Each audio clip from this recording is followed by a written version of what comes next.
DL2204, your project vlogger host. Subscribe. Magandang araw Pilipinas, mula sa Earth hanggang sa Universe, isang bagong reyna ang sumisikat.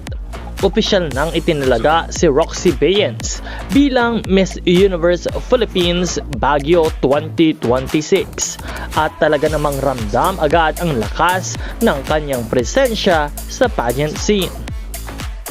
Hindi lang basta beauty queen si Roxy, isa rin siyang kilalang sparkle GMA actress na may bitbit na star power, purpose at natural na confidence. Sa kanyang pagpasok sa Miss Universe Philippines 2026, handa siyang patunayan na ang isang tunay na reyna ay hindi lang maganda sa kamera, kundi may talino, puso at paninindigan. Bitbit ni Roxy ang pride ng Baguio, isang lungsod na kilala sa pagdadala ng mga malalakas na Queen Aura candidates sa Miss Universe of Philippines. Sa mga nagdaang taon, consistent ang Baguio sa pagkakaroon ng contenders na may depth, intelligence at commanding presence. At mukhang ipagpapatuloy ito ni Roxy Bayens hanggang ngayong 2026.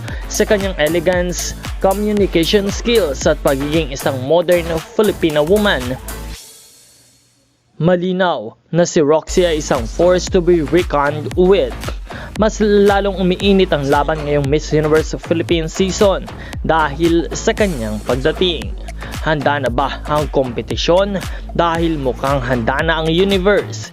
This queen is here to give everyone a good fight. Congratulations, Miss Universe Philippines Baguio 2026, Roxy Bayens.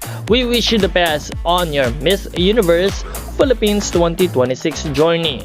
Continue to support our Miss Universe Philippines candidates and don't forget to like and subscribe this channel dahil palagi po tayo magbibigay ng update sa inyong lahat. Support your favorite candidates and leave a comment.